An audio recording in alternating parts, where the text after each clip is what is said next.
Hello friends, welcome back to the channel. तो आज का वीडियो है फिगर्स ऑफ स्पीच पे। तो इंग्लिश लैंग्वेज सिर्फ पार्ट्स ऑफ स्पीच ही नहीं है। पार्ट्स ऑफ स्पीच यानी कि tenses, propositions, conjunctions, noun, pronoun, यही नहीं है, बल्कि फिगर्स ऑफ स्पीच का आप यूज करके अपनी इंग्लिश ग्रामर को या अपने इंग्लिश को ब्यूटीफुल और फुल ऑफ एक्सप्रेशन बना सकते हैं। ये क्रिएट कर सकती है इमोशंस आपकी कम्युनिकेशन में और आपकी राइटिंग में। इसको हिंदी में हम बोलते हैं अलंकार, जिसको हम हिंदी में अलंकार बोलते हैं। तो फिगर्स, तो इसका यूज होता है जब आपको अपनी लैंग्वेज को एम्फसाइज करना है। अगर आपको किसी चीज पे जोर डालना है, एम्फसाइज करना है, उसका लॉन्ग लास्टिंग इफेक्ट छोड़ना है, तो ये इनका यूज आप कर सकते हैं इन फिगर्स ऑफ स्पीच का। एग्जाम्पल से समझते हैं। He fought like a lion. ये क्या शो कर रहा है? ये शो कर रहा है he fought like a lion. वो कैसे लड़ा? लायन की तरह, यानी कि वो करेज शो कर रहा है। यहाँ पे हम करेज पे एम्फसाइज कर रहे हैं कि भैया वो इतना ज्यादा बहादुर है, इतना करेजियस है, इतना ब्रेव है कि वो शेर की तरह लड़ा। तो शेर का जो कंपैरिजन होता है, शेर किस लिए जाना जाता है? अपनी ब्रेवरी के लिए जाना जाता है। उसी तरह से यहाँ पे उसको भी, ही को भी हमने लायन की तरह दर्शाया, ठीक है, शो किया। Her voice is as sweet as honey. भाई उसकी जो आवाज है इतनी मीठी है जैसे कि शहद होता है, ठीक है। तो जब आपको अपने, तो आप देखिए कितनी डेकोरेटिव लग रही है लैंग्वेज, कितना ब्यूटीफुली बोला गया है कि भैया उसकी आवाज इतनी मीठी है जैसे हनी है। मतलब एकदम दिमाग में आ जाएगा, एकदम आप विजुलाइज कर सकते हो कि इतनी मीठी हो सकती है उसकी आवाज जैसे कि हनी होता है, ठीक है। His life is a journey. Life क्या है? जर्नी है, ठीक है। मोस्टली हम बोलते हैं life is a journey. He is a lion. वो लायन है। लायन ब्रेवरी से अगेन कंपैरिजन किया है। Living dead walked in the movie. Living dead, ये देखिए, ये जो दो वर्ड्स हैं, इन्होंने ही पूरे सेंटेंस को एक इन्फ्लुएंस दिया है। इन दोनों वर्ड्स ने ही सेंटेंस को पूरा कर दिया है, ठीक है। तो I have millions of things to do. भाई मेरे को बहुत सारे काम है, मतलब हजारों काम है मेरे को, ठीक है। तो यहां पे भी क्या यूज हुआ है? अलंकार, figures of speech. Her innocence speaks through her silence. Innocence, उसकी इनोसेंस उसके साइलेंस से बोलती है, ठीक है। तो ये होते हैं हमारे फिगर्स ऑफ स्पीच। शुरू करते हैं। या तो यहाँ पे मैंने 10 फिगर्स ऑफ स्पीच लिए हैं जो कि मोस्ट इंपॉर्टेंट है। तो अगर इतने भी पढ़ लोगे तो वो भी आपके लिए काफी है। सिमिली और सेकंड है हमारा मेटाफर। तो मेटाफर का तो आपने सुना ही होगा। जो दोनों फिगर्स ऑफ स्पीच हैं, ये यूज होते हैं कंपैरिजन करने के लिए दो चीजों में, या फिर कॉन्ट्रास्ट करने के लिए। इन दोनों में सिर्फ डिफरेंस इतना है कि सिमिली का जब भी यूज होता है तो उसमें लाइक और एज का यूज होता है। बस आपने याद रखना है लाइक और एज, ठीक है। और मेटाफर जो होता है उसमें डायरेक्ट कंपैरिजन होता है, मतलब वहां पे लाइक और एज का कोई यूज ही नहीं होगा, यानी कि वो डायरेक्ट ही बोलने की, जैसे कि he fought like a lion, तो ये सिमिली हो गया। और अगर हम बोलें कि मेटाफर को अगर हम बनाना चाहे तो हम बोलेंगे ही वॉज अ लायन, ठीक है। तो यानी कि वो वॉर में लायन की तरह लड़ा था, तो वो सिमिली हो गया। और मेटाफर में वो वॉर में शेर की तरह परफॉर्म किया था उसने, ठीक है। तो यहां पे डायरेक्ट कंपैरिजन हो गया। जैसे कि he is as cold as ice. वो मतलब उसका कितना, कैसा व्यवहार है? जैसे आइस है, ऐसा ठंडा व्यवहार है उसका, ठीक है। और एज आ गया तो सिमिली हो गया। डायरेक्ट कंपैरिजन में ही इज आइस, भैया बड़ा ही ठंडा व्यवहार है उसका, बड़ा ही रूखा व्यवहार है उसका, ठीक है। तो इस तरह से सिमिली और मेटाफर में ये कंपैरिजन होता है। पर्सोनिफिकेशन, जैसे कि पर्सोनिफिकेशन नाम बता रहा है कि जब भी आप नॉन लिविंग चीजों में, ठीक है, जिनमें जान नहीं होती, अगर आप उसमें human emotions, expressions, qualities, actions डालते हैं तो उसको हम बोलते हैं पर्सोनिफिकेशन, ठीक है। जैसे time flies, is it possible to fly time? No, it's not possible. पर हम तभी भी, time is a non living, ठीक है। तो फ्लाइज लगा रहे हैं तो टाइम फ्लाइज, तो ये क्या हो गया? इसमें हमने टाइम को क्वालिटी दे दी है उड़ने की, which is not possible. The wind whisper through the trees. Wind ने कहां पे विस्पर किया? विस्पर मतलब फुसफुसाना। तो wind can not whisper, but we have used here whisper because हम क्या यूज कर रहे हैं यहाँ पे? इंप्रेशन डाल रहे हैं, एक बहुत डेप्थ वाली बात कर रहे हैं। ये ब्यूटीफुल बना रहा है सेंटेंस को, ठीक है। इतना ज्यादा इमोशंस और एक्सप्रेशंस शो कर रहा है, ठीक है। तो इस तरह से क्या है ये? Wind can not whisper because it's non living, but it is whispering here since we are using personification here, okay. Next is hyperbole. Hyperbole जैसे कि नाम ही बोल रहा, हाइपरबोले भैया बहुत बढ़ा चढ़ाकर कोई बात बोलना है ना। तो जैसे कि मैंने तुम्हें 100 बार बोला है कि मेरी वीडियो पूरी देखा करो, तभी आपको कुछ समझ में आएगा, पर आप नहीं देखते, तो इसलिए देखा करो, ठीक है। तो हाइपरबोले का क्या मतलब है यहाँ पे, जो अगर हम किसी चीज को एम्फेसाइज करें, एक्सट्रीम वे में बोल रहे हैं, मतलब जो हो ही नहीं सकता तभी भी बोल रहे हैं, तो उसको हम बोलते हैं hyperbole. I have told you 1000 times, I have told you 1000 times, मैंने तुम्हें हजारों बार बोला है। I was on the cloud 9, ठीक है, तो मैं क्लाउड 9 पे था, वो खुशखबरी सुन के मैं क्लाउड 9 पे, I am on the top of the world. Is it possible to go to the top of the world? No, it is not possible, पर हम हाइपर बोले, बढ़ा चढ़ाकर जब भी बात बोलो तो वो हाइपर बोले है, ठीक है। यूफेमिज्म, अब यूफेमिज्म क्या है भाई, जब आप किसी बात को बोलने के लिए ब्लंट और हार्श और अनप्लीजेंट एक्सप्रेशंस को इग्नोर करते हो, instead of saying somebody poor you say that he is economically weak, वो बड़ा ही इकोनॉमिकली वीक है। I am facing financial crisis, instead of saying that I have no money you say that मैं तो financial crisis से जूझ रहा हूं। तो this is a polite way to express this, ठीक है। तो saying something in a nicer और सॉफ्टर वे, मतलब जिससे कि किसी को बुरा ना लगे, इस तरह से कुछ बात बोलना जिससे कि किसी को बुरा ना लगे। ही इज बिटवीन जॉब्स, भाई वो सबसे बड़ी बात है कि वो अनएम्प्लॉयड है, ऐसा तो नहीं बोला कि भाई वो बेरोजगार है।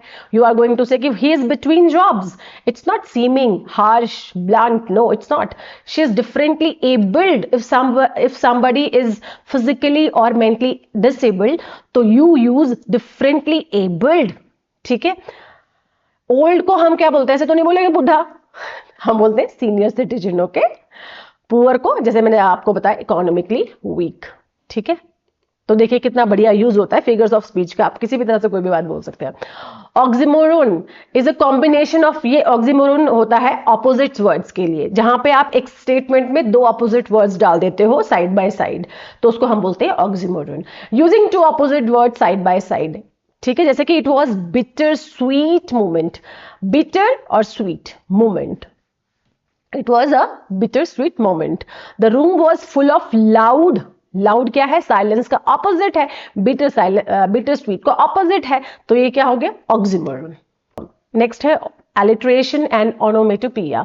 दोनों जो ये फिगर्स ऑफ स्पीच है, इनका यूज होता है साउंड्स के लिए। डिफरेंस ये होता है कि एलिट्रेशन में एक ही साउंड और वर्ड्स बार बार आते हैं, ठीक है। Repetition of the same starting sound in nearby words, ठीक है, जैसे कि B B B, S S S S, ठीक है। तो busy bees buzzed, she sells sea shells, she sells sea shells, ठीक है। तो ये क्या है, एलिट्रेशन, एक ही, ये जैसे बी है और ये एस है, बार बार आ रहा है, ठीक है, रेपिटेशन हो रहा है एक ही साउंड का और क्या बोलते हैं इसको, एक ही साउंड का और वर्ड का। ओनोमेटोपिया होता है जो रियल साउंड कॉपी कर लेता है, ठीक है। जैसे कि जब आप घड़ी की आवाज सुनो, अगर जब साइलेंस हो, जब पूरा पिन ड्रॉप साइलेंस हो, अगर आप वॉच अपनी घड़ी की आवाज सुनो तो उसमें आवाज आती है टिक टॉक, तो उसी तरह से वो इमिटेट करता है। ओनोमेटोपिया वो होता है जो इमिटेट करता है साउंड को, ठीक है। The clock went tick tock, तो स्टेटमेंट में भी यानी कि सेंटेंस में भी आप ऐसे ही बोलते हैं टिक टॉक। द कैट कैसे करती है, म्याऊ म्याऊ, तो यहाँ पे भी म्योड है for the cat meowed for food, ठीक है। Irony, when the result is opposite of what we accept, जब हम जो कोई चीज एक्सपेक्ट करते हैं और उसका रिजल्ट बिल्कुल ऑपोजिट होता है, तो हम मतलब एक्सपेक्टेड वर्सेस रियलिटी, जहां पे एक्सपेक्ट कुछ और करते हैं और रियलिटी कुछ और होती है, ठीक है। तो उसको हम बोलते हैं आयरनी। जैसे कि हम कई बार यूज भी करते हैं ना, ironically sometimes we use in between the sentences, तो that is the same irony. The traffic police officer broke traffic rules, तो ट्रैफिक पुलिस ऑफिसर ने ही भाई ट्रैफिक रूल्स तोड़ दिए, तो इट इज आयरनी, है ना। The security guard got robbed, is it possible कि सिक्योरिटी गार्ड भी रॉब हो जाए, ठीक है, लूट लिया उसको, तो security who is known for security is still being robbed, ठीक है। तो ये क्या हो गया, आयरनी, मतलब इट इज ऑपोजिट वो डायरेक्शन में जा रहे हैं दो स्टेटमेंट, ठीक है, जक्सटापोजिशन हो रहे हैं। अब आपको याद रखना है कि ऑक्सीमोरन और आयरनी दोनों ही figures of speech opposite opposition के लिए यूज करते हैं हम, ठीक है, जक्स्टपोजिशन के लिए यूज करते हैं। डिफरेंस सिर्फ ये होता है कि ऑक्सिमोरन में सिर्फ आपने देखना है कि दो ऑपोजिट वर्ड्स एक साथ मिलेंगे आपको, ठीक है। जैसे कि डीफनिंग साइलेंस, डीफ और साइलेंस, डीफनिंग साइलेंस, बिटर स्वीट, तो ये क्या है, ऑपोजिट वर्ड्स है। तो आयरनी में क्या होता है कि ऑपोजिट सिचुएशन होती है, रियलिटी की जो एक्सपेक्टेशन होती है वो रियलिटी नहीं होती, ठीक है।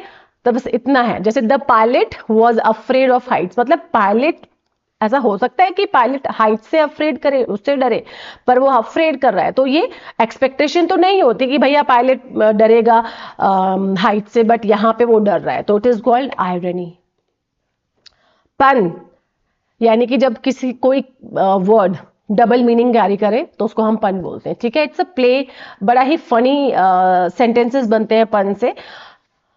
तो पन यानी कि फनी, ठीक है। In short one word two meanings, funny और क्लेवर, मतलब अगर आप कोई चीज डबल मीनिंग में बोलना चाहते हो तो you will use pun and it is full of humour, ठीक है, it is full of humour. जैसे कि I, it's a play on words, पढ़ लेते हैं इसको। It's a play on words where a word carries double meaning, जहां पे एक वर्ड डबल मीनिंग कैरी करेगा, सिमिलर साउंड होगी और क्रिएटिंग ह्यूमर, ह्यूमर क्रिएट करता है इसमें, ठीक है।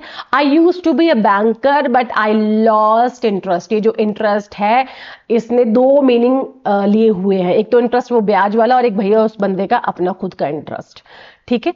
तो आई होप आपको समझ में आ गया होगा। चलिए अब एक्सरसाइज की तरफ चलते हैं। he fought like a lion in the battle, तो आपको क्या देखना है इसमें, कैसे बैटल में कैसे लड़ा वो, लायन की तरह, लाइक आ गया यहां पे, तो ये हमारा हो जाएगा सिमिली, ठीक है। The world is the stage, अब वर्ल्ड से स्टेज का डायरेक्ट कंपैरिजन कर दिया कि वर्ल्ड क्या है, स्टेज है, तो स्टेज क्या है, ये metaphor. Peter Piper picked a pack of pickled papers, देखिए रिपीटिशन हो रहा है, देखिए पी पिकल्ड पेपर्स, ये क्या हो गया, एलिट्रेशन। बहुत इजी है, एक बार देखेंगे वीडियो तो बहुत अच्छे समझ में आ जाएगा आपको ये। A fire station burn down yesterday, a fire station, ऐसा हो सकता है कि फायर स्टेशन बर्न हो जाए, नो इट्स नॉट पॉसिबल, ठीक है। तो ये क्या हो जाएगा हमारा, आयरनी।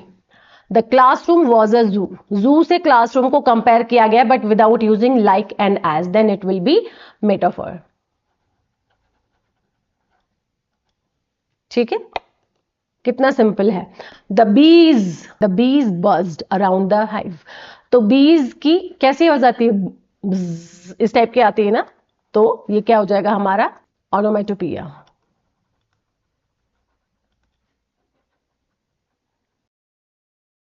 ठीक है। I have told you million times, ठीक है, तो मिलियन मतलब बिलियन टाइम्स तुमको बोला है, तो ये क्या हो जाएगा, हाइपर बोले।